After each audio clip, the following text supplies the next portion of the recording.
แอมจิ๋วบอร์ดฟ้าซิงค์ทองรุ่นใหม่825 วัตต์ 2.1 Channel มีบลูทูธ QCC ภายในตัวไม่ต้องอัปเกรดแล้วยังสามารถถอดเปลี่ยนน็อปแอมได้ราคา 1,350 บาทแต่เสียงจะดีไหมไปดูกัน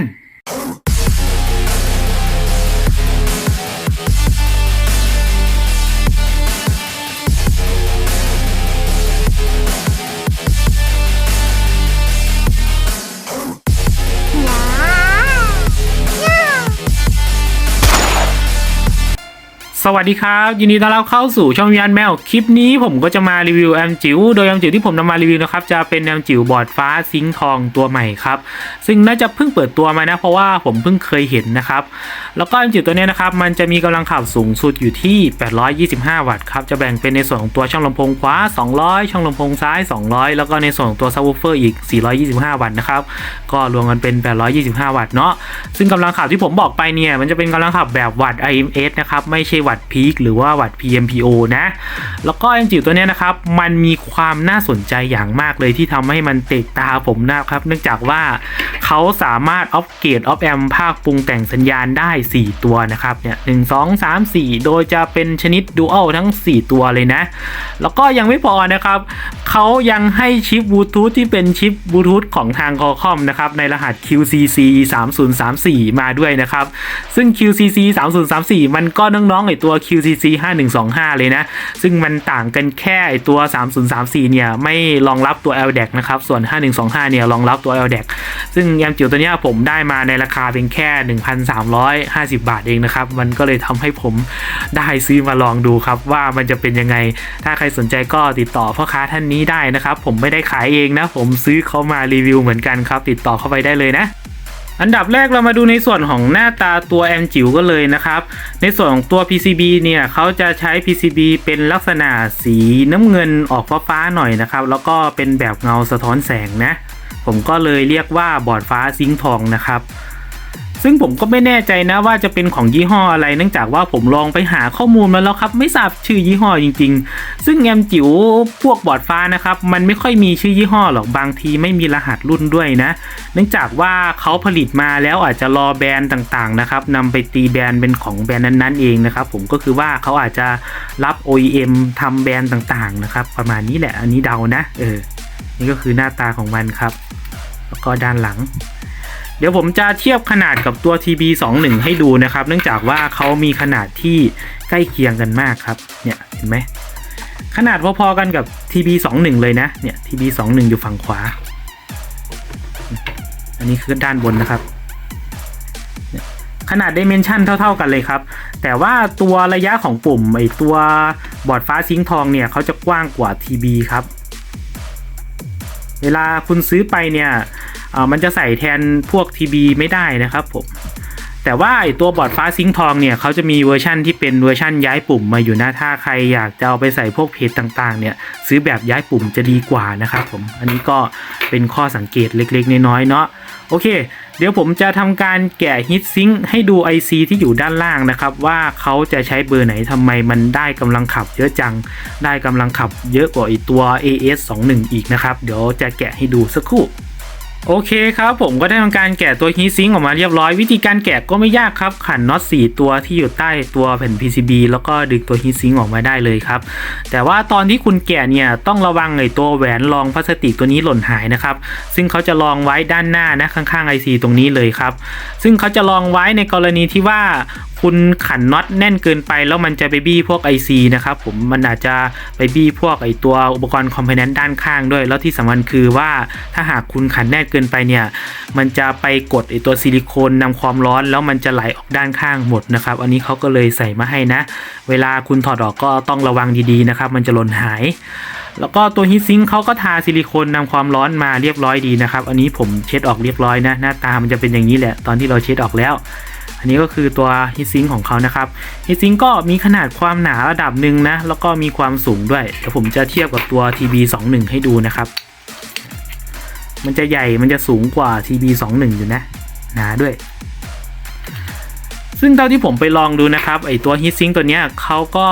คุมอุณหภูมิของไอตัว IC ที่อยู่ด้านล่างนี้สบายๆนะครับคุณไม่ต้องกังวลเลยว่าใช้ไฟสูงๆนานๆแล้วมันจะร้อนไหมเรื่องความร้อนเนี่ยไม่มีปัญหาเลยครับโอเคเดี๋ยวจะให้ดูในส่วนของตัว IC ขยายเลยเนาะนี่ก็คือหน้าตาตัว IC ขยายนะครับโดย IC ขยายที่เขาให้มานะครับเขาจะให้มาอยู่2ตัวนะซึ่งทั้ง2ตัวเนี่ยจะแยกหน้าที่การทำงานอย่างชัดเจนนะครับตัวขวาเนี่ยเขาจะต่อวงจรมาเป็นสเตอริโอเอาไว้ขับในส่วนของตัว IL channel ส่วนตัวซ้ายเนี่ยเขาจะต่อวงจรมาเป็นโมโนเอาไว้ขับในส่วนของตัว subwoofer ครับซึ่งทั้ง2ตัวจะเป็น IC เบอร์เดียวกันนะครับผมก็คือเบอร์ TPA 3223ครับในรหัสชื่อตามท้ายว่า DDVR นะครับผมซึ่งผมไม่แน่ใจนะว่าการแยกรหัสธรรมดากับ DDVR มันต่างกันยังไงนะครับผมลองไปหาข้อมูลมาแล้วครับหน้าตามันก็เหมือนกันเด้ๆนะครับอันนี้เป็นข้อมูลที่คนขายเขาบอกมานะผมต้องบอกไว้ก่อนนะครับเดี๋ยวผมจะให้ดูในส่วนของตัว Data Sheet ของ IC เบอร์นี้กันเลยนะครับผมซึ่ง IC เบอร์นี้นะครับเขาจะเป็นของบริษัท TI หรือว่า Texas นะครับก็เป็นบริษัทเดียวกับที่ทำชิปตัว TPA 3116D2 ที่อยู่บนพวก TB21 นะครับผมหรือว่าจะเป็นพวก TPA 3255 3251ที่อยู่บน AS21 หรือว่า AS21P นะก็เป็นบริษัทเดียวกันนะครับซึ่ง IC เบอร์นี้มันจะเป็น IC Card D นะครับเดี๋ยวผมจะให้ดูในส่วนของตัวกำลังขับนะครับถ้าหากเราดูที่ค่าความเพี้ยน 10% นะถ้าหากคุณเอาไปขับสเตอริโอลงที่4โอห์มนะครับมันจะได้กำลังขับสูงสุดอยู่ที่200วัตต์นะครับแล้วก็ถ้าหากคุณเอาไปต่อเป็นโมโนขับที่3โอห์มนะครับมันก็จะได้กำลังขับสูงสุดอยู่ที่300วัตต์ครับแล้วก็ถ้าหากเอาไปขับเป็นโมโนลงที่2โอห์มนะครับมันก็จะได้กำลังขับสูงสุดอยู่ที่425วัตต์ครับสเตอริโอนี่ก็จะเหมือนการต่อลำโพงซ้ายขวานะครับโมโนก็จะเป็นเหมือนตัวซับวูฟเฟอร์นะครับผมประมาณนี้แล้วก็ถ้าจะนับที่ค่าความเพี้ยน 1% นะครับกำลังมันก็จะน้อยลงนะครับผมถ้าหากเราเอาไปขับสเตอริโอที่4โอห์มมันก็จะได้สูงสุดประมาณสักข้างละ170วัตต์ครับแล้วก็ถ้าหากเราไปขับโมโนที่2โอห์มนะครับมันก็จะได้กำลังขับสูงสุดอยู่ที่325วัตต์นะครับผมกำลังขับมันก็จะตกลงมานิดนึงครับแต่ว่าก็ไม่ถือว่าตกอะไรมากมายนะขนาดที่ว่า1% นะครับผมที่ค่าความเพี้ยน 1% เนี่ยมันก็กำลังสูสีพอๆกับตัว TPA 3251 3255ที่ไฟเท่าๆกันเลยนะอันนี้ก็ถือว่าโอเคอยู่นะครับผมแล้วก็ในส่วนของตัวย่านไฟที่เขารองรับนะครับเขาจะรองรับไฟเลี้ยงที่เป็น DC ครับที่เป็น DC บวกลบนะตั้งแต่ย่าน10โวลต์ถึง42โวลต์เลยนะครับอันนี้ก็คือค่าตัวแรงดันที่เขารองรับนะครับซึ่งกำลังขับที่ผมบอกไปเยอะๆอย่างข้างต้นนะครับผมคุณต้องใช้งานไฟที่แรงดัน42โวลต์นะครับมันถึงจะได้กำลังขับสูงสุดนะเดี๋ยวผมจะมีกราฟให้ดูนะครับคุณดูไปตามนี้เลยครับในส่วนของตัว2กราฟนี้จะเป็นของสเตอริโอนะครับด้านซ้ายก็ที่ค่าความเพี้ยน 10% ด้านขวาก็ที่ค่าความเพี้ยน 1% นะครับแล้วก็กราฟต่อมานะครับจะเป็นในส่วนของตัวการเชื่อมต่อแบบโมโนนะครับผมอันเนี้ยเขามีให้ดูแค่กราฟเดียวนะครับก็คือกราฟค่าความเพี้ยน 1% ครับไอตัวค่าความเพี้ยน 10% ไม่มีให้ดูครับอันนี้ผมก็งงๆอยู่เลยครับผมอันนี้ก็จะเป็นในส่วนของตัวสเปค Data Sheet ของ IC เบอร์นี้ครับถัดมาเรามาดูในส่วนของการ input สัญญาณกันเลยนะครับซึ่ง M จุดตัวนี้เขาจะรองรับการ input สัญญาณได้ทั้งหมด2ช่องทางครับช่องทางแรกเนี่ยจะเป็นในส่วนของตัว Bluetooth ครับเขาจะมี Bluetooth เป็นเวอร์ชัน 5.0 มาให้นะแล้วก็เขาจะใช้ชิปของทาง Qualcomm นะครับผมในรหัส QCC 3034ครับซึ่ง QCC 3034เนี่ยเขาจะมีความพิเศษนะครับผมเนื่องจากว่าเขาจะรองรับตัว encode อย่าง aptX นะครับแล้วก็พวก encode ต่างๆก็ตามนี้เลยนะครับผมจะเห็นได้ว่าเขาจะรองรับตัว SBC AAC aptX aptX LL แล้วก็ aptX HD นะครับแล้วก็ถ้าคุณมองมาด้านล่างนะครับที่เป็นตัวชิป QCC 5125นะครับเขาก็จะต่างกันแค่ว่าตัว QCC 5125เนี่ยจะมีบลูทูธเป็นเวอร์ชันใหม่กว่านะครับเป็นเวอร์ชัน 5.1 เนาะแล้วก็ตัวโคเด็กเนี่ยเขาก็จะเพิ่มตัว LDAC ขึ้นมานะครับผมมันจะต่างกันแค่2อย่างนะครับถ้าคุณไม่ได้ใช้งาน LDAC เลยคุณจะใช้งาน aptX ก็ได้นะครับผมในส่วนของตัวความเร็วด้านล่างนะครับผมก็จะมีค่าเฉลี่ยประมาณนั้นเลยนะครับอันนั้นก็คือความเร็วของพวกตัว encode ต่างๆนะครับ ซึ่งการใช้งานในชีวิตประจำวัน aptX ผมก็มองว่ามันก็เหลือๆแล้วนะกับการฟังเพลงสตรีมมิ่งต่างๆนะครับเนื่องจากว่าพวกสตรีมมิ่งต่างๆนะไอพวก Data ที่เขาทรานสเฟอร์มานะครับมันไม่ได้เยอะอยู่แล้วนะครับก็ถือว่าหายห่วงนะครับผมเท่าที่ผมได้ลองฟังมานะแล้วก็ยังไม่พอนะครับเขาจะมีตัวชิป DAC ให้ด้วยนะครับเนี่ยด้านล่างเขาจะมีชิป DAC ของทาง PCM 5102A นะครับซึ่งเขาจะมีหน้าที่เป็นตัว encode ช่วยตัวชิปบลูทูธตัวนี้นะครับผมซึ่งเขาจะรองรับการถอดรหัสที่32บิต384กิโลเฮิรตซ์เลยนะครับผมอันนี้ก็คือข้อดีงามของระบบบลูทูธตัวนี้นะครับแต่ว่านะเขาจะไม่มีเสาสัญญาณบลูทูธให้ในเครื่องนะครับเห็นไหมว่าเขาจะไม่มีรอยที่มันเป็นรอยเสานะเนี่ยเดี๋ยวผมจะหยิบตัวTB21 ให้ดูนะครับเนี่ยถ้ามีเสาติดเครื่องมันจะมีลักษณะแบบนี้นะแต่ว่าไอตัวบอร์ดฟ้าซิงค์ทองตัวนี้เขาจะไม่มีเสาติดเครื่องให้นะครับแล้วแต่ว่าเขาจะให้จุดเชื่อมต่อเสาอะเทน่ามานะแต่ยังไม่หมดนะครับเขาไม่ใส่เต้ารับมาให้นะคุณต้องไปหาเต้ารับแล้วก็มาบัดกีลงไปเองนะครับอันนี้ผมบัดกีลงไปเรียบร้อยนะซึ่งวิธีการบัดกีมันก็ไม่ยากครับเนื่องจากว่าตัวรอยบากเนี่ยเขามีมาให้นะครับผมคุณดูตามรูปลงไปเลยอันนี้ก็คือด้านล่างของตัวเต้ารับครับคุณก็แค่เอาประกบกันแล้วก็เอาหัวแรงจี้ด้านข้างนะครับมันก็ติดกันแล้วครับวิธีการก็ไม่ยากหรอกครับแต่ว่ามันตัวเล็กคุณต้องเพ่งเล็งมันนิดนึงนะครับผมพอคุณใส่เต้ารับ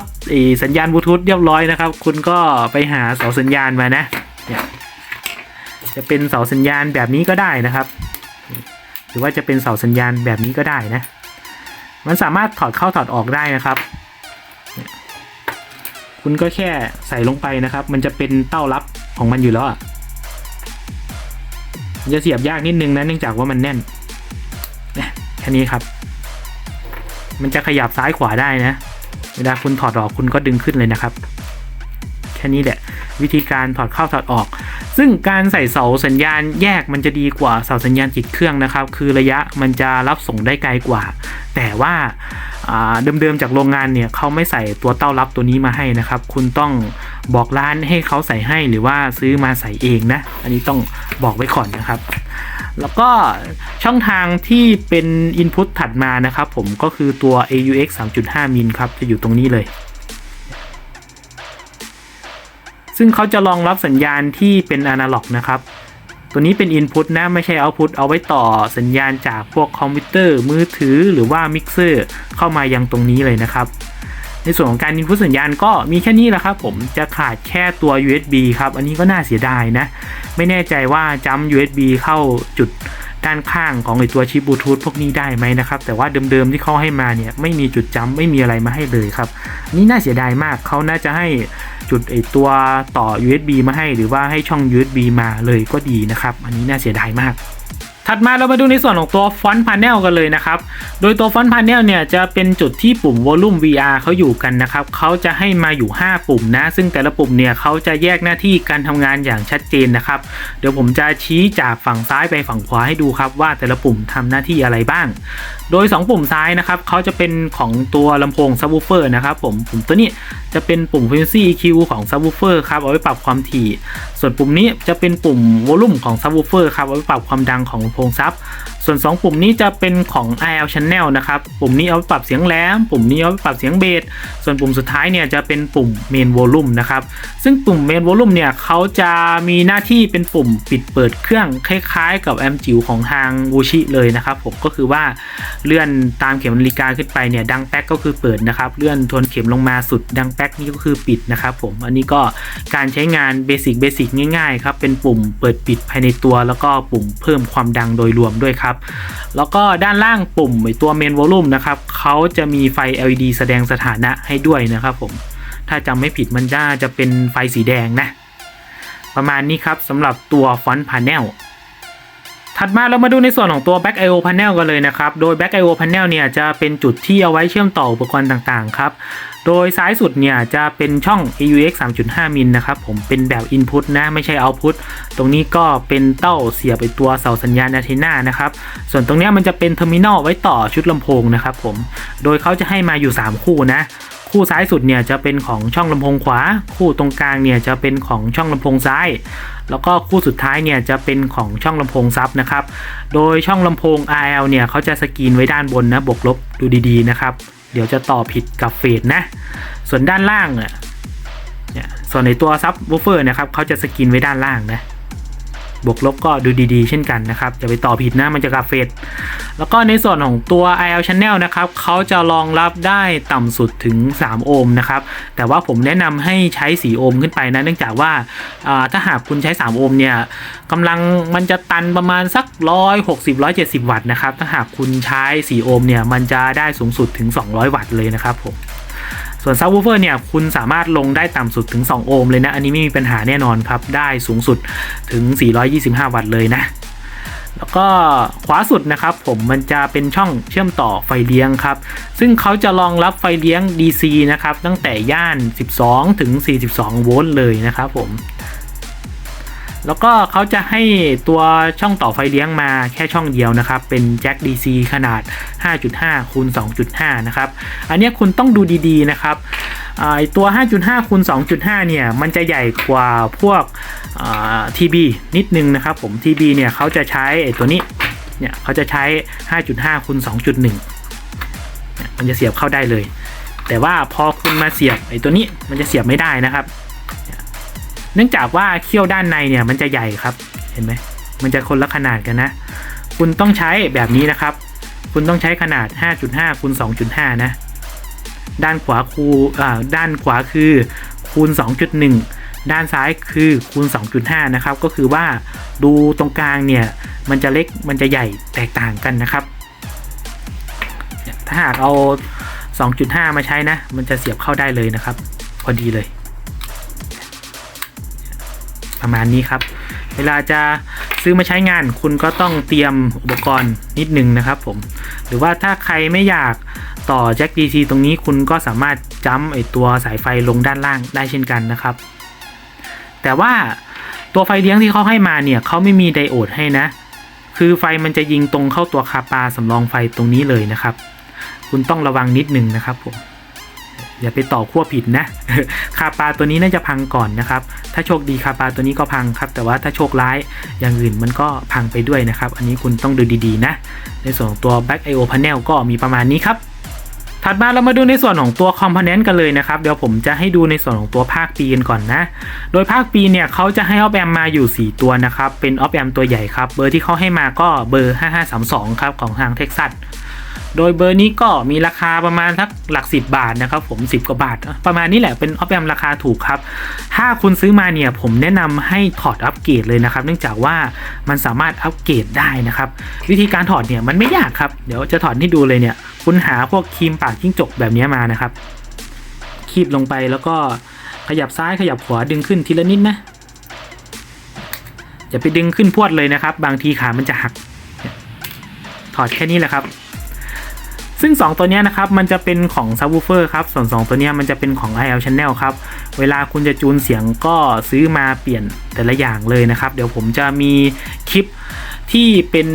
การเปลี่ยนออฟแอมแล้วก็เทียบกับตัวออฟแอมเดิมๆให้ดูด้วยนะครับผมหลังจากที่ผมปล่อยรีวิวคลิปนี้ไปแล้วผมก็จะออกคลิปตัวนั้นมาตามเลยนะครับเนื่องจากว่าผมไปลองมาแล้วผมแนะนำให้เปลี่ยนเลยนะครับผมเปลี่ยนแล้วเสียงดีขึ้นอย่างเยอะครับ เดิมๆที่เขาให้มาเนี่ยไม่ได้เรื่องเลยครับแล้วก็เวลาคุณใส่กลับเนี่ยคุณต้องดูดีๆนะครับมันจะมีรอยบากให้นะเนี่ยคือฐานน่ะเขาจะมีรอยบากให้นะครับส่วนตัวแอมเขาก็จะมีรอยบากให้นะเป็นวงกลมเล็กๆเวลาใส่ก็ยัดลงไปเลยนะครับมันใส่ไม่ยากหรอกมันเป็น IC 8 ขาเองครับใส่ให้ขามันตรงแล้วก็กดลงไปเลยให้มันแน่นๆครับประมาณนี้แหละแต่ว่าเวลาคุณถอดครั้งแรกเนี่ยมันจะถอดยากนะครับถ้าหากคุณมีพวกน้ำยาหล่อลื่นเนี่ยฉีดลงไปก่อนครับแล้วก็ค่อยขยับขึ้นนิดนึงเนื่องจากว่าถ้าเป็นของใหม่เนี่ยมันจะแน่นนิดนึงนะครับมันจะถอดยากนิดนึงถ้าบางคนโชคดีก็ถอดง่ายนะอันนี้แล้วแต่คนครับแต่ว่าผมเจอตัวถอดยากครับผมดึงจนเหล็กกระดองออฟแอมมันเป็นรอยเลยนะประมาณนี้ครับ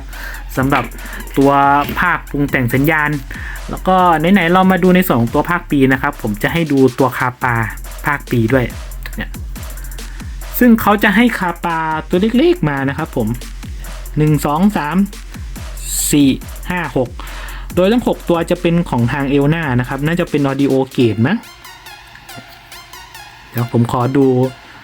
ขนาดก่อนนะโดยขนาดที่เขาให้มานะครับเขาจะให้อยู่ที่10ไมโครฟาราด50โวลต์ครับก็เป็นของเอลนาครับเสียดายเนาะน่าจะเป็นของนิชิคอนครับแล้วก็2ตัวนี้นะครับเขาจะให้มาขนาดอยู่ที่100ไมโครฟาราด25โวลต์นะครับเป็นของยี่ห้ออะไรไม่แน่ใจนะน่าจะเป็นของยี่ห้อไทยหรือเปล่าถ้าจำไม่ผิดน่าจะของอะไรนะแซมวามั้งครับ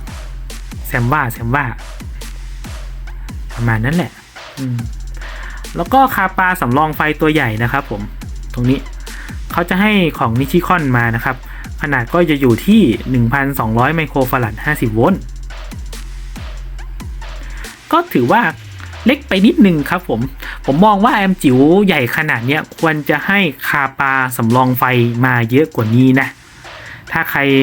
อยากจะเพิ่มก็ดีนะครับผมใส่ให้มันมีขนาดใหญ่ขึ้นหรือว่าจะหาอีกตัวหนึ่งมาขนาดด้านล่างก็ได้เช่นกันนะครับแล้วก็เขาจะให้คาปาโซลิดมา2ตัวนะครับผม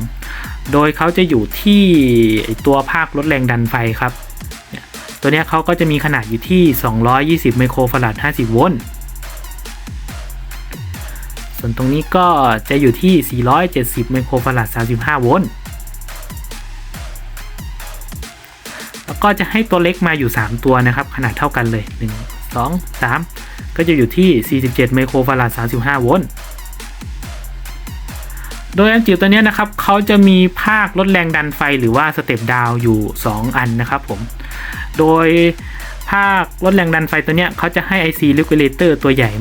มานะครับผมเบอร์ก็ตามนี้เลยส่วนตัวเล็กก็เบอร์ตามนี้เลยครับซึ่งผมเดาว่าตัวเล็กเนี่ยน่าจะลดแรงดันไฟแล้วก็จ่ายให้พวกชิปแดกพวกชิปบลูทูธตรงนี้นะครับส่วนตัวใหญ่เนี่ยน่าจะจ่ายให้พวกออฟแอมนะครับเนื่องจากว่าออฟแอมเนี่ยมันเป็นตัวใหญ่ครับมันจะกินไฟมากกว่าออฟแอมตัวเล็กนะครับมันก็เลยต้องให้ IC Regulator ตัวใหญ่มานะครับแล้วก็ที่สำคัญเลยคือว่าแรงดันขาเข้ามันสูงตั้ง42โวลต์เลยนะครับมันก็เลยต้องให้ตัวใหญ่มานิดนึงนะครับผมมันจะได้ไม่ร้อนมันจะได้ไม่ตุยก่อนเนาะแล้วก็ตรงนี้นะครับเขาจะให้ในส่วนของตัวรีเลย์มาด้วยนะครับเอาไว้ตัดตัว input สัญญาณประมาณนี้ครับแล้วก็ด้านหลังนะครับที่เป็นภาคกองไฟนะเขาจะให้ภาคกองไฟของตัว RL นะครับผมที่เป็นตัวขดลวดเนี่ยมาแบบว่าเป็นขดลวดสไตล์นี้นะครับคล้ายๆกับพวก AS21P นะครับส่วนตัวซับวูฟเฟอร์เนี่ยเขาจะให้มาใหญ่กว่าตัว RL นะครับเนื่องจากว่า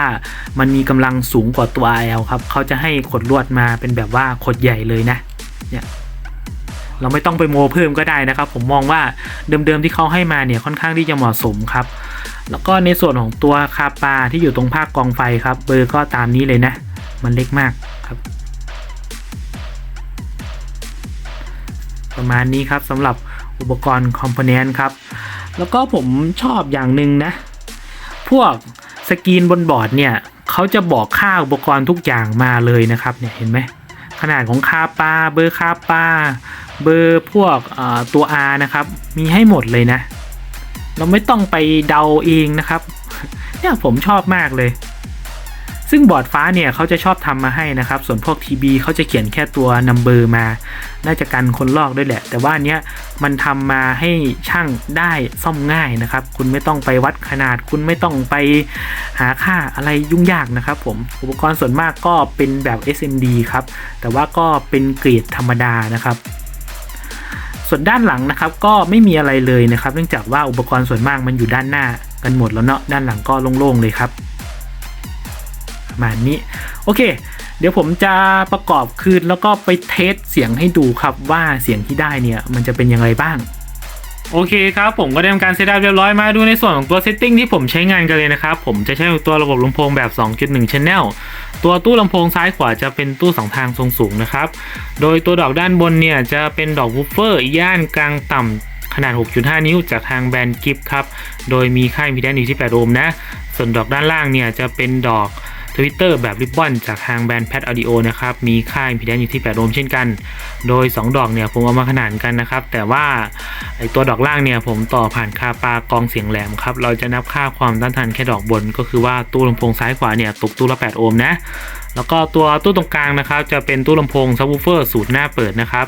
โดยจะมีดอกซับขนาด 10 นิ้วอยู่ตรงนี้นะโดยจะเป็นดอกของทางแบรนด์ Platinum X นะครับรุ่นโดนัตโตครับในส่วนของตัวสเปคตัวนี้นะครับจะเป็นแม่เหล็ก180มิล2ชั้นนะครับผมแล้วก็มีไว้คู่ข้างละ4 โอห์มโดยผมจะเอาไปขนานลงแอมป์อยู่ที่2 โอห์มนะครับในส่วนของตัวแหล่งจ่ายไฟนะผมจะใช้แหล่งจ่ายไฟจากตัว Switching 12 โวลต์จ่ายไฟสูงสุด100 แอมป์หรือว่า 1,200 วัตต์ครับของทางแบรนด์ HP แล้วก็มาผ่านตัว Step Up 40 แอมป์ 1,800 วัตต์ในส่วนของตัวแรงดันไฟผมเพิ่มจาก 12 โวลต์ไปเป็น 40 โวลต์นะครับตามนี้เลยแล้วก็ในส่วนของตัวปุ่ม preset ต่างๆครับตัว frequency EQ นะครับผมจะตั้งประมาณสัก1 นาฬิกาครับแล้วก็ตัววอลลุ่มของซับวูฟเฟอร์เนี่ยผมตั้งประมาณสัก3 นาฬิกาหรือบ่าย 3ส่วนตัวเสียงแหลมแล้วก็เสียงเบสของ Air Channel เนี่ยผมก็ตั้งประมาณสักบ่ายโมงหรือ1 นาฬิกาส่วนเมนวอลลุ่มเนี่ยผมตั้งประมาณสักบ่าย 3หรือ3 นาฬิกานะครับแล้วก็ในส่วนของตัวสัญญาณ Input เนี่ยผมจะ Input ผ่านตัวบลูทูธนะครับผมแล้วก็ตรงนี้นะครับผมจะมีหน้าจอให้ดูความดังแล้วก็ความถี่ที่เป็น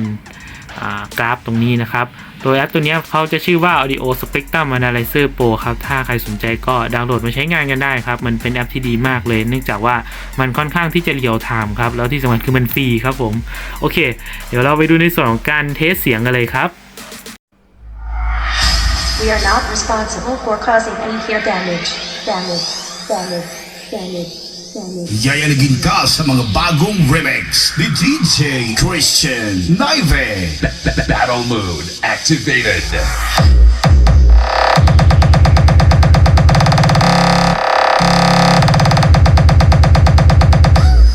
Hinayang, berlian papi, berlian. DJ Christian Naive.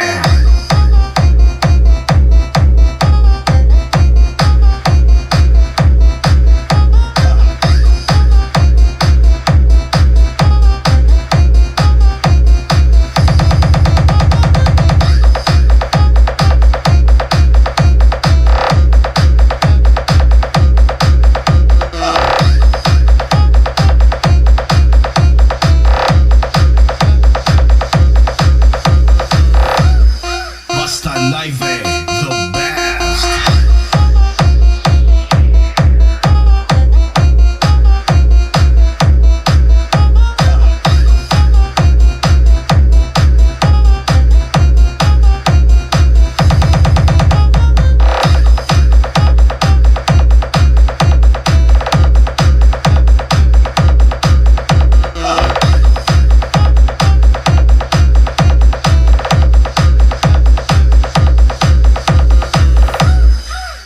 Battle mode activated.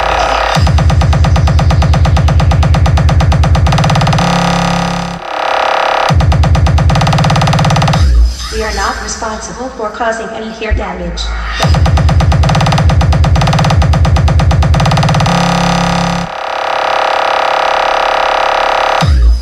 Hinayang, berlian papi, berlian. DJ Christian Naive.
mode activated.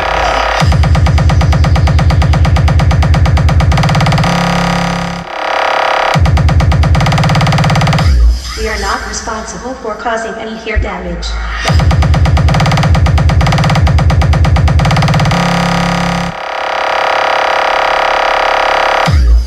Hinayang, balian papi, balian.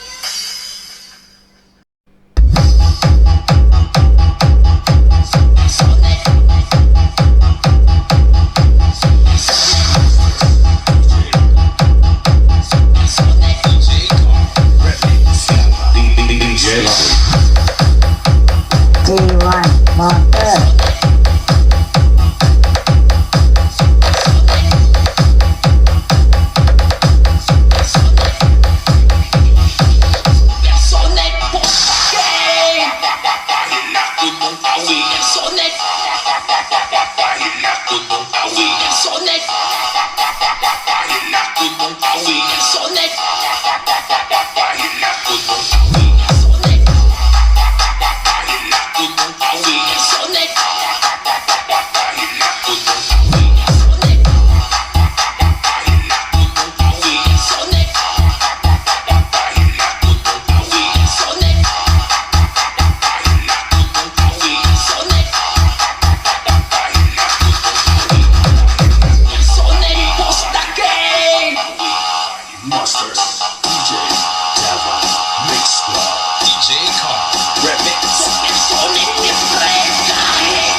เด้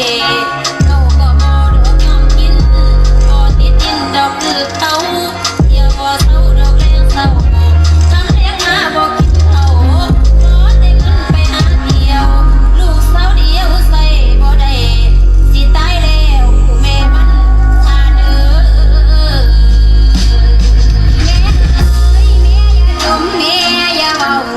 ของแม่ทันสมัยกินบ่เป็นอาหารไทยกินบ่เป็นอาหารลาวกินเป็นแต่พิซซ่าบ่กินปลาบ่กินข้าวกินขนมปังกันไข่แน่ทำเล็กมาที่รถเล่นขอดังเจ้าตื่มน้ำมันนั่นนา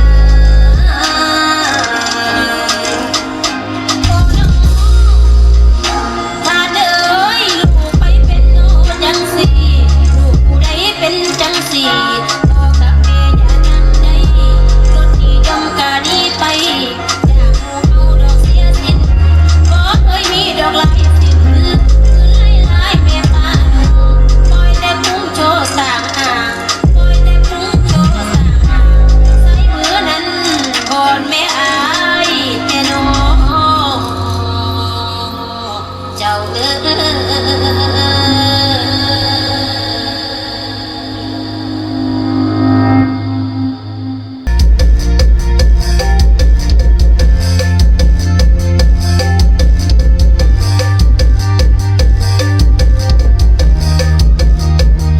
ในวันที่ฝนพรำเธอคิดถึงกันบ้างไหมในตอนที่ไม่ได้เจอแล้วเธอนั้นเป็นอย่างไรวันเคยเป็นห่วงเธอฉันกลัวว่าเธอจะไม่สบายร่างกายเธออาจจะหนาวแต่ขออกกอดเธอทางใจคุยกันผ่านไหมก็ไม่สนใจเท่าที่ได้กอดเธออยากเอาแก้มไปชิดกระซิบเบาๆว่าโคตรคิดถึงเลยหน้าฝนมันเช้าอยากกอดไปซบลงตรงที่ตาเธอไม่อยากจะเป็นอย่างนี้เลยอยากมีฝนพรำไปกอดเธอฉันได้แต่ความคิดถึงล่องลอยไปพาไปหาเธอนะคนที่อยู่แสนไกลทำไมหน้าฝนต้องหนาวต้องเหน็บหนาวหัวใจผมพาเป็น10 พื้นก็ยังไม่อุ่นหนาวหัวใจเนิ่นนานรอวันที่ฉันจะเจอเธอฉันฝันแล้วมาว่ามีเธอนอนข้างกายตอนนี้กอดหมอนข้างแล้วจินตนาเป็นหวานใจถ้าถึงวันนั้นเมื่อใดจะกอดให้หายคิดถึงเลยจะกอดให้หายคิดถึงเลยในวันที่ฝนพรำเธอคิดถึงกันบ้างไหมในตอนที่ไม่ได้เจอแล้วเธอนั้นเป็นอย่างไรคนไกลเป็นห่วงเธอฉันกลัวว่าเธอจะไม่สบายร่างกายเธออาจจะหนาวแต่ขออกกอดเธอทางใจคุยกันผ่านไหมก็ไม่สุขใจเท่าที่ได้กอดเธออยากเอาแก้มไปชิดกระซิบเบาๆว่าโคตรคิดถึงเลยหน้าฝนมันเช้าอยากกลับไปซบลงตรงที่ตาเธอไม่อยากจะเป็นแบบนี้เลยได้มีฝนพรำไปกอดเธออยากใจคนไกลก็มีแต่เธอนะคนดีขอบคุณที่เติมเต็มในสิ่งที่ฉันนั้นไม่มีในเวลาที่อยู่กับเธอตัวฉันนั้นคงมีความสุขอยากเก็บเวลาเอาไว้ในตอนที่คิดถึงฉันคิดถึงเธอเวลามันช้าจังในตอนที่ไม่ได้เจอมีคนเป็นหมื่นเป็นล้านก็ยังไม่เทียบเท่าเธอก็จะคือหวานใจตลอดอย่าหนีฝนพรำไปกอดใครนะเธออย่าหนีฝนพรำไปกอดใคร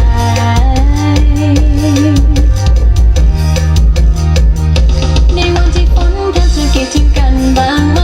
ในตอนที่ไม่ได้เจอแล้วเธอนั้นเป็นอย่างไรคนไกลเป็นห่วงเธอฉันกลัวว่าเธอจะไม่สบายร่างกายเธออาจจะหนาวแต่ขออกกอดเธอทางใจคุยกันผ่านไหนก็ไม่สุขใจเท่าที่ได้กอดเธออยากเอาแก้มไปชิดกระซิบเบาๆว่าโคตรคิดถึงเลยหน้าฝนมันเช้าอยากกลับไปซบลงตรงที่ตาเธอไม่อยากจะเป็นแบบนี้เลยยังมีฝนพรำไปกอดในวันที่ฝนพรำเธอคิดถึงกันบ้างไหมในตอนที่ไม่ได้เจอแล้วเธอนั้นเป็นอย่างไรคนไกลเป็นห่วงเธอฉันกลัวว่าเธอจะไม่สบายร่างกายเธออาจจะหนาวแต่ขออกกอดเธอทางใจ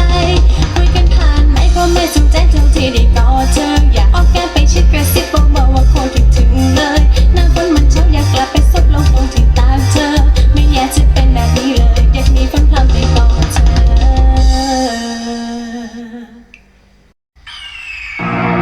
The year is 1991. Birds and people are living together in seemingly perfect harmony until one day a young man catches fire.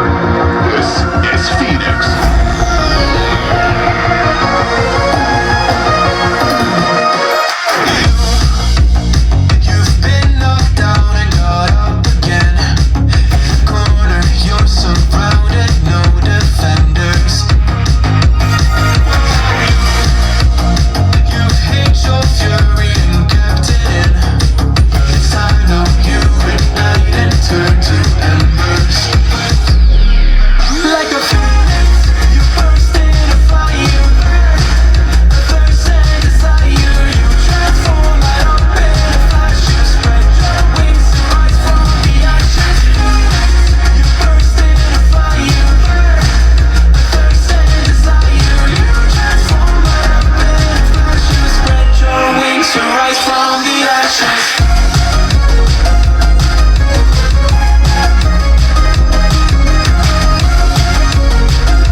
my hollow life. Did you really take my soul? And then you left a hole. Shot me in the late night, bleeding out in plain sight, running with the heart you stole.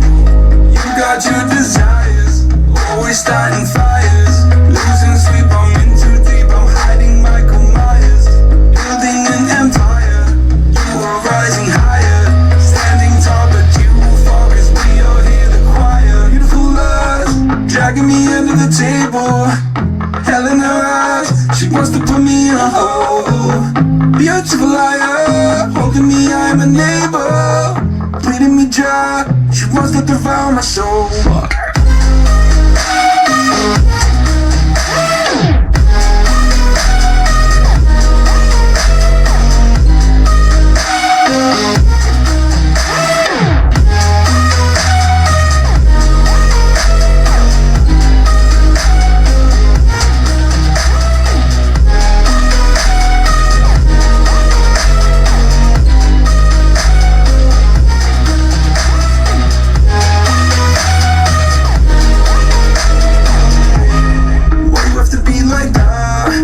Stop me in the back. Now I'm bleeding slowly. Pray to God I'm holy. Bury me still intact. Baby, don't make a noise. Murdering brings you joy. I've been waiting for you, waiting to destroy you. Sitting on the cold liquid.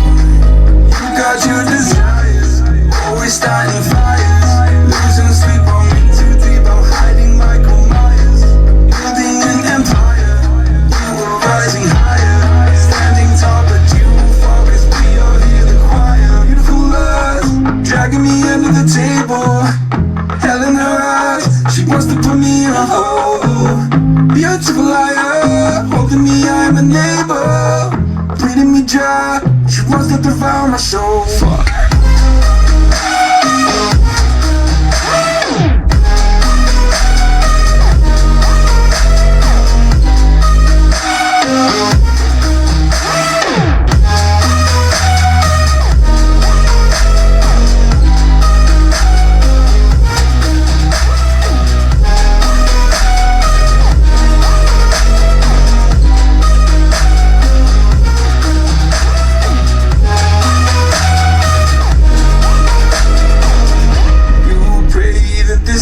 Carry on, I'll stay until you leave me drowning.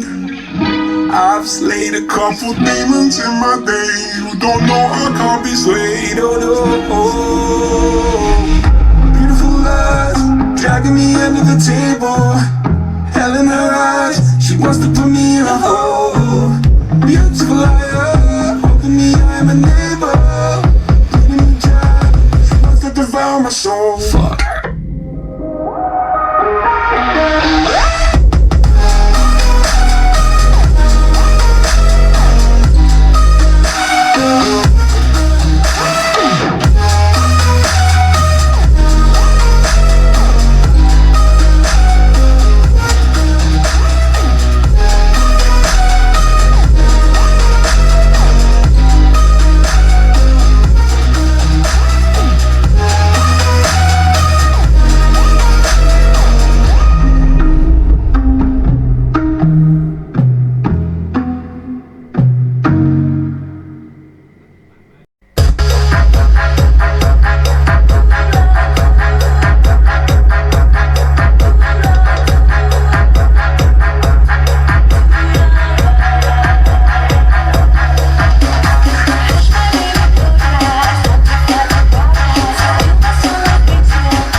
Em đã xuống xuống như anh thì có gió đi. Anh mà không để em là khi mà anh không hết ly. Ta mà ly để mình chẳng mấy khi vui. Nấu cơm bên trái vì anh em chờ đến khi gặp lại. Em đã xoay xoay đắp ra để xoay vòng. Anh đang ở đây tao biết anh có thay lòng. Đừng nói chi mà mình ngồi đây. Một hai ba bốn hai ba một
เคครับเป็นไงกันบ้างครับหลังจากที่ฟังกันไปก็พอจะเห็นภาพโดยรวมเนาะ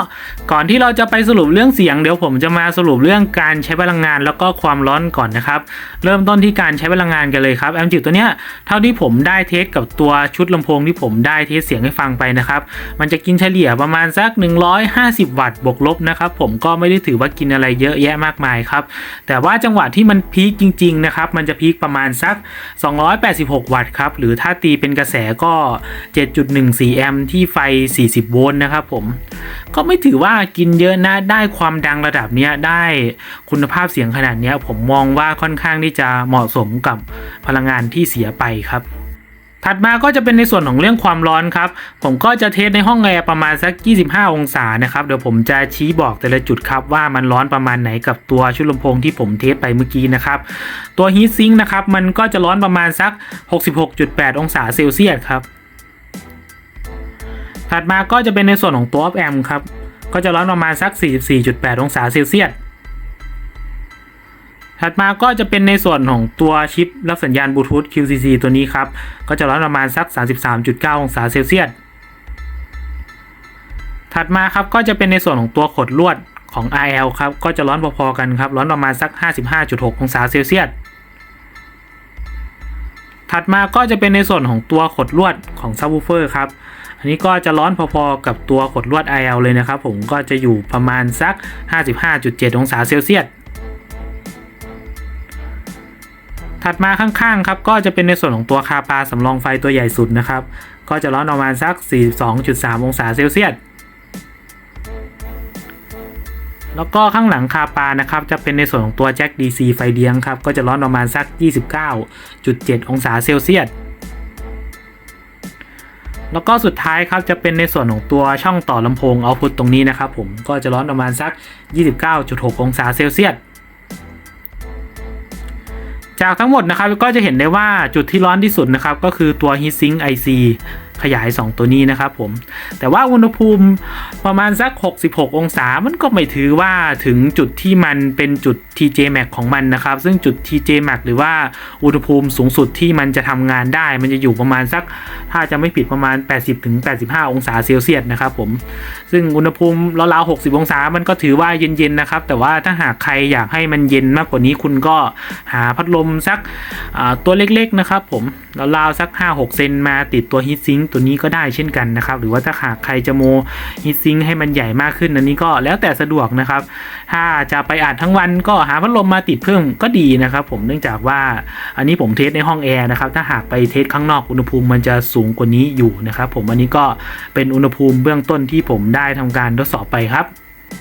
ถัดมาก็จะเป็นสรุปในส่วนของเรื่องเสียงนะครับเดี๋ยวผมจะสรุปแยกให้ฟังเป็นเรื่องๆไปเลยก็แล้วกันเรื่องแรกก็จะเป็นในส่วนของตัวความกว้างของมิติเวทีเสียงครับเท่าที่ผมได้ลองฟังมานะความกว้างมันก็อยู่ในระดับกลางๆครับไม่ได้แคบมากแต่ก็ไม่ได้กว้างจนดีเลยนะครับถ้ากว้างมากกว่านี้สักนิดนึงมันจะดีมากครับถัดมาก็จะเป็นในส่วนของการแยกรายละเอียดของเครื่องดนตรีครับอันนี้ก็ถือว่าทำได้ดีพอสมควรนะครับผมแยกได้เป็นชิ้นเป็นอันเครื่องดนตรีไม่ตีกันสเปซสปาจังหวะที่มันมาชุลมุนกันนะครับแล้วก็ไม่ได้ตีกับพวกเสียงกลางหรือว่าเสียงคนร้องด้วยอันนี้ทำได้ค่อนข้างที่จะดีเลยแต่ว่าพวกเครื่องดนตรีที่อยู่หลังเวทีที่อยู่หลังแบ็กกราวด์ลึกๆหน่อยนะครับมันก็ขุดมาได้ครับแต่อาจจะไม่ได้ชัดเจนมากนะครับผมถ้ามันชัดเจนได้มากกว่านี้มันจะดีแล้วมันจะโอเคมากกว่านี้มากครับถัดมาก็จะเป็นในส่วนของเรื่องเสียงกลางหรือว่าเสียงคนร้องนะครับอันเนี้ยเสียงกลางหรือว่าเสียงคนร้องมันก็ค่อนข้างที่จะพุ่งดีอยู่นะครับผมแต่ว่าตัวเสียงกลางแล้วก็เสียงคนร้องเนี่ยมันจะไม่ได้ติดโทนใสเคลียร์เลยนะครับมันจะติดโทนอุ่นๆแล้วก็มีความใสอยู่สักเล็กน้อยนะครับผมมันจะคล้ายๆกับพวก TB21 ประมาณนั้นเลยครับถ้าคุณเป็นคนชอบเสียงกลางออกโทนนุ่มนวลคุณจะชอบแอมจิ๋วตัวนี้นะครับผมเสียงกลางมันก็จะคล้ายๆกับพวก AS21P ด้วยครับอีกตัวหนึ่งนะแล้วก็ถัดมานะครับจะเป็นในส่วนของเรื่องเสียงสูงหรือว่าเสียงแหลมครับในส่วนนี้เสียงสูงเสียงแหลมก็ถือว่าพอมีนะครับผมแต่อาจจะไม่ได้แบบว่าเป็นประกายหรือว่าเสียงสูงเสียงแหลมถึงขั้นแสบหูนะครับผมถือว่าเป็นเสียงสูงเสียงแหลมอยู่ในระดับกลางๆอยู่นะครับผมก็ถือว่าพอฟังได้ครับแต่ว่าไม่ต้องห่วงครับ ของพวกนี้มันจูนได้ครับเนื่องจากว่ามันเปลี่ยนออฟแอมได้เนาะอันนี้คุณไม่ต้องซีเรียสครับไอออฟแอมตัวที่เขาแถมมาเนี่ยมันเป็นออฟแอมราคาถูกครับผมถัดมาก็จะเป็นในส่วนของเรื่องเสียงตัวย่านต่ำเดี๋ยวผมจะแยกเป็น RL แล้วก็ตัวลำโพงซับนะครับของ RL เนี่ยเท่าที่ผมได้ไปลองฟังมานะไอตัวแอมจิ๋วตัวเนี้ยเบสออก RL ค่อนข้างที่จะเยอะอยู่นะครับผมถ้าคุณเป็นคนที่ชอบเบสออก RL คุณจะชอบลำโพงคุณจะชอบแอมจิ๋วตัวนี้ถ้าหากว่าคุณเป็นคนไม่ชอบเบสออก RL คุณอาจจะไม่ได้ชอบแอมจิ๋วตัวนี้นะครับแต่ว่ามีเบสออก RL มันก็ดีนะครับมันจะทำให้การฟังเพลงเนี่ยมันมีมิติเวทีที่มันสมจริงมากขึ้นนะครับผมอันนี้ก็แล้วแต่คุณนะว่าคุณชอบไหมแต่ว่ามันสามารถปรับเพิ่มขึ้นเพิ่มลงได้ครับถ้าหากใครชอบเยอะๆแอมจิ๋วตัวนี้ก็ค่อนข้างที่จะตอบโจทย์สำหรับคุณนะครับถัดมาก็จะเป็นในส่วนของเรื่องเสียงเบสของลำโพงซับครับอันเนี้ยเป็นจุดที่แตกต่างกับแอมจิ๋วหลายๆตัวในท้องตลาดตอนนี้เลยนะอย่างพวกตระกูล ZK ของทางวูชินะครับผมเบสมันก็จะติดไปทางโทนแข็งเนาะมีความฟังสนุกเนาะแต่ว่าแอมจิ๋วตัวเนี้ยเบสมันจะติดไปทางโทนนุ่มลึกแบบจ๋าๆเลยนะครับผมแบบจ๋าๆเลยนะเน้นย้ำมันจะคล้ายๆกับตัว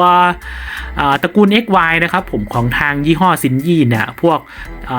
รุ่น S350H หรือว่า S220H นะครับมันจะนุ่มๆคล้ายๆกันเลยนะแต่ว่าแอมจิ๋วตัวเนี้ยมันจะได้ลูกนุ่มแล้วก็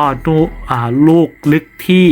มากกว่าพวก XY อีกนะครับผมถ้าคุณเป็นคนชอบเบสแนวนุ่มลึกคุณจะชอบแอมจิ๋วตัวนี้ครับแล้วก็ถ้าหากคุณจูนออฟแอมได้ถูกเบอร์นะคุณจะได้ลูกนุ่มลึกมากกว่าที่ผมเปิดให้ฟังเมื่อกี้ครับเดี๋ยวรอดูตอนที่ผมเปลี่ยนออฟแอมให้ดูครับผมจะใส่ออฟแอมที่มันเน้นย่านเบสลึกๆแล้วก็เบสดีๆให้ฟังนะครับผมเป็นอะไรที่ฟังสนุกมากครับคือเพดานห้องหน้าต่างห้องน่ะสั่นมากครับถ้ามาฟังหน้าตู้นี่แบบว่ามันสุดๆเลยนะครับผมประมาณนี้ครับถัดมาก็จะเป็นในส่วนของเรื่องความดังครับเท่าที่ผมได้ไปลองฟังมานะผมถือว่าแอมจิ๋วตัวเนี้ยมีความดังที่ค่อนข้างบาลานซ์ดีมากนะครับผมก็คือว่า RL เนี่ยดังพร้อมกันกับซับดีมากครับไม่มีปัญหาว่าซับดังกว่า RL หรือว่า RL ดังกว่าซับนะครับผมแล้วที่สำคัญเลยคือว่าความดังเนี่ยมันจะตามมืออยู่นะครับแต่ว่าคุณสังเกตไหมครับว่าผมจะเปิดประมาณบ่าย3เนาะคุณอาจจะคิดว่ามันเยอะนะแต่จริงๆเนี่ยวอลลุ่มตัวเนี้ยมันลึกอยู่นะครับผมเนี่ยมันจะชี้ได้ประมาณนี้เลยซึ่งที่ผมเปิดให้คุณฟังเนี่ยมันก็จะประมาณสัก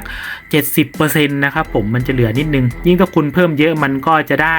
ความดังที่มากขึ้นนะครับแล้วก็อย่าลืมนะครับว่าผมต่อตัว RL 8 โอห์มแล้วก็ต่อตัวซับ10 นิ้วนะครับผมมันก็จะต้องปรับเยอะนิดนึงครับแต่ว่าถ้าหากคุณเอาไปใช้กับตัวเซตลำโพงที่มันเล็กมากกว่านี้อันนี้ไม่มีปัญหาครับผม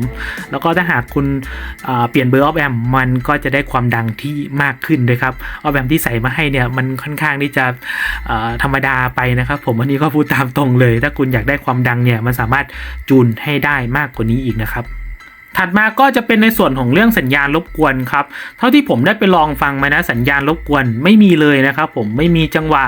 อาการแบบว่าค้างเป็นแบ็กกราวด์หรือว่าตอนต่อบลูทูธเนี่ยไม่มีอาการสัญญาณรบกวนเข้าเลยนะครับแต่ว่าแอมจิ๋วตัวเนี้ยมันจะมีปัญหาการเปิดแล้วมันดังตุ๊บอยู่นะครับผมตอนที่ผมใช้งานเดิมๆไม่ได้เปลี่ยนอุปกรณ์อะไรนะครับเปิดแล้วเนี่ยมันจะมีอาการตุ๊บนะครับแต่ตอนที่ผมเอาไปลองเปลี่ยนออฟแอมลองจูนเบอร์ต่างๆนะครับมันไม่มีอาการตุ๊บเลยนะครับผมซึ่งผมเดาว่ามันน่าจะเป็นเพราะว่าไอ้สีตัวเนี้ยนะครับมันไม่ค่อยโอเคเท่าไหร่เนาะถ้าหากคุณซื้อไปก็ซื้อเบอร์ดีๆมาเปลี่ยนสักหน่อยนะครับผมมันก็จะไม่ได้เกิดอาการตุ๊บแล้วครับเท่าที่ผมได้เจอมาก็มีประมาณนี้แหละถัดมาเรามาดูในส่วนของข้อดีข้อเสียนะครับข้อดีเรื่องแรกก็จะเป็นในส่วนของการอัปเกรดออฟแอมครับซึ่งแอมจิ๋วตัวนี้สามารถรองรับการอัปเกรดออฟแอมได้ตั้ง4ตัวนะครับคุณสามารถจูนย่านซับให้เหมาะกับคุณสามารถจูน RL ให้เหมาะกับคุณได้เลยนะครับผมคุณก็ไปหาออฟแอมเบอร์นั้นๆที่มันเด่นเสียงย่านต่ำย่านกลางย่านสูงมาใส่กันเอาตามสะดวกเลยนะครับผมเนี่ยมันเป็นแอมจิ๋วเพียงไม่กี่ตัวในตลาดนะครับที่สามารถอัปเกรดตรงนี้ได้นะครับถ้าหากคุณไปใช้พวก ZK XY ไม่สามารถอัปเกรดได้นะครับผมมีไม่กี่ตัวหรอกที่เปลี่ยนได้อย่างนี้นะครับ แล้วก็ข้อดีถัดมานะครับจะเป็นในส่วนของตัวรับสัญญาณบลูทูธนะครับซึ่งตัวเนี้ยเขาให้ชิปของทาง Qualcomm ที่เป็น QCC 3034มาให้นะครับถึงแม้ว่ามันจะไม่ได้เป็นตัวท็อปอย่าง QCC 5125แต่ว่า QCC 3034เนี่ยถ้าหากคุณใช้งานแค่ aptX มันก็เหลือๆนะครับผมแล้วก็ถ้าหากคุณไปใช้กับพวกแอปสตรีมมิ่งดีๆที่มันบิตเรทสูงๆเนี่ยเสียงมันจะดีกว่าธรรมดามากนะครับอันนี้คุณต้องไปลองเอาเองนะแล้วก็ข้อดีต่อมานะครับแอมจิ๋วตัวเนี้ยไม่มีสัญญาณรบกวนเข้าเลยนะครับผมไม่มีอาการสัญญาณจีสัญญาณค้างเข้าเลยอันนี้ดีมากครับสำหรับข้อดีก็มีประมาณนี้แหละต่อมาก็จะเป็นในส่วนของเรื่องข้อเสียครับข้อเสียเรื่องแรกก็จะเป็นในส่วนของเรื่องการรองรับ input สัญญาณครับซึ่งแอมจิ๋วตัวเนี้ยไม่สามารถรองรับตัว USB ได้นะครับอันนี้น่าเสียดายเนาะเนื่องจากว่าเขาก็ให้ชิปมาอย่างดีครับวันนี้น่าจะรองรับพวก USB flash drive ด้วยนะครับเนื่องจากว่าบางคนเขาก็ยังใช้งานอยู่นะแล้วก็ข้อเสียต่อมานะครับก็จะเป็นในส่วนของเรื่องตัว heatsink ที่เขาให้มานะครับผมมองว่ามันอาจจะแอบเล็กไปนิดนึงเนาะถ้าหากคุณเอาไปลงตู้คุณอาจจะต้องหาพัดลมมาเป่าเพิ่มนิดนึงครับถ้าหากคุณเอาไปอัดแบบว่าบาคั่งทั้งวีทั้งวันแล้วก็อยู่ในตู้เนี่ยมันจะเป็นมุมอับด้วยนะครับผมบางทีลมมันไม่ได้ถ่ายเทลมมันไม่ได้โฟล์ความร้อนมันจะสะสมครับอันนี้ก็หาพัดลมมาติดเพิ่มสักนิดนึงนะครับผมแล้วก็ข้อเสียถัดมานะครับจะเป็นในส่วนของเรื่องอาการเปิดตุ๊บครับอาการเปิดตุ๊บเนี่ยถ้าหากคุณซื้อไปใช้งานเดิมๆทุกอย่างนะครับมันจะมีอาการเปิดตุ๊บนะอันนี้ต้องบอกไว้ก่อนครับแต่หากคุณไม่อยากเจออาการเปิดตุ๊บเนี่ยคุณก็ต้องไปเปลี่ยนออฟแอมเป็นเบอร์ดีๆนะครับมันจะไม่มีอาการอย่างนั้นเลยนะตอนแรกๆผมก็นึกว่าทำไมวะมันเปิดแล้วมันมีตุ๊บแต่พอเปลี่ยนออฟแอมก็แปลกใจนะครับมันทำไมเปิดไม่ตุ๊บอย่างนี้ก็มีด้วยนะปกติมันจะตุ๊บทุกตัวนะครับแต่แปลกอันนี้ก็ลองดูนะครับผมลองแก้ไขกันดูผมก็เจอมาแล้วก็เจอวิธีแก้ประมาณนี้แหละ แล้วก็ข้อเสียต่อมานะครับก็จะเป็นในส่วนของเรื่องตัวไดโอดนะครับผมเขาไม่ได้ให้ไดโอดในส่วนของตัวไฟขาเข้ามานะเวลาคุณจะไปต่อใช้งานคุณก็ต้องระวังนิดนึงนะครับผมถ้าหากคุณต่อขั้วผิดเนี่ยอุปกรณ์ภายในคุณอาจจะพังได้เลยนะครับผมอันนี้ก็ฝากไว้ครับสำหรับเรื่องข้อดีข้อเสียก็มีประมาณนี้แหละสุดท้ายถ้าหากถามว่าแอมจิ๋วตัวนี้น่าเล่นไหมส่วนตัวผมก็มองว่าน่าเล่นอยู่นะแต่ผมต้องเตือนไว้อย่างหนึ่งนะครับว่าแอมจิ๋วตัวเนี้ยมันดีมันลูกเล่นเยอะทว่าไม่เหมาะกับทุกคนครับเนื่องจากว่าเสียงเบสของมันเนี่ยค่อนข้างที่จะติดไปทางโทนนุ่มลึกจ๋าๆเลยนะเน้นย้ำว่าจ๋าๆเลยครับมันจะสวนทางกับแอมจิ๋วของพวกวูชิเลยนะครับผมพวกวูชิเนี่ยอย่างตัว HT นะครับเสียงมันก็จะติดแบบว่าแข็งจ๋าๆไปเลยเนาะเสียงเบสเนี่ยแข็งจ๋าๆฟังสนุกครับผมฟังพวกเพลงไทยเพลงโจ๊ะฟังมันแน่นอนครับแต่ว่าถ้าหากเอาแบบว่านุ่มรองลงมาเลยก็จะเป็นพวก AS21 หรือว่า AS21P ใช่ไหมครับบางคนก็อาจจะชอบแบบว่าแข็งๆบ้างนุ่มๆบ้างก็จะเป็น2ตัวนั้นแหละครับผมแต่ว่าตัวเนี้ยมันจะนุ่มลึกมากกว่าไอตัว AS21 แล้วก็ AS21P นะครับผมถ้าคิดภาพไม่ออกเนี่ยมันจะคล้ายๆกับพวกตระกูล XY อย่าง S350H S220H มันจะออกไปทางโทนนั้นเลยครับแต่ว่าตัวเนี้ยมันจะนุ่มลึกแบบว่าลึกสุดๆมากกว่าตัว XY อีกนะครับผมก็คือว่ามันจะสวนทางกับพวก HT Series อย่างชัดเจนเลยครับถ้าคุณชอบฟังเพลงแข็งๆก็ไป HK แหละครับดีแล้วแต่ว่าถ้าหากคุณชอบฟังเพลงสากลนะครับผมที่มันได้เบสย่านลึกๆตัวเนี้ยตอบโจทย์มากนะครับผมฟังมันสุดๆเลยแล้วยิ่งใช้กับพวกลำโพงหน้าใหญ่อย่างหน้า10 นิ้วนะครับที่มันรีดย่านต่ำๆได้ดีนะครับแอมจิ๋วตัวเนี้ยมันมากนะครับผมบอกเลยครับว่ามันสุดๆนะครับเอาเป็นว่าก็อย่างที่ผมบอกไปนะครับผมลองตัดสินใจกันดูว่าเหมาะกับคุณไหมนะครับส่วนเสียงกลางเนี่ยผมก็มองว่าอยู่ในระดับโอเคอยู่นะครับผมก็ไม่ได้หวือหวาแต่ก็ไม่ได้แย่เลยนะครับก็ถือว่าเป็นเสียงกลางที่ค่อนข้างฟังได้ทุกแนวครับมันก็จะติดเรื่องเสียงซับตรงนั้นแหละคือมันจะไปคนละทางกับพวกเซต K ที่มันเป็นแอมจิ๋วที่คนเล่นเยอะณปัจจุบันเนาะอันนี้ก็ต้องบอกให้เข้าใจนะครับผมแต่ว่ารอดูคลิปที่ผมจะปล่อยเป็นคลิปต่อไปได้นะครับผมจะเปลี่ยนออฟแอมแล้วก็จะเปิดเพลงให้ฟังดูนะครับคุณจะได้ตัดสินใจถูกนะว่าคุณจะจัดตัวนี้ไหมแต่ผมพูดได้ตามตรงครับว่าพอเปลี่ยนออฟแอมแล้วมันดีขึ้นเยอะมากครับผมเสียงมันจะมี Impact มากขึ้นเบสมันจะลึกแล้วก็แน่นมากกว่าเดิมเยอะแยะมากมายนะครับผมสำหรับคลิปนี้ก็มีประมาณนี้แหละถ้ามีอะไรก็สามารถคอมเมนต์คุยกันด้านล่างได้ครับสำหรับคลิปนี้ก็ไปแหละถ้าคุณรักเสียงเราเป็นเพื่อนกันสวัสดีครับ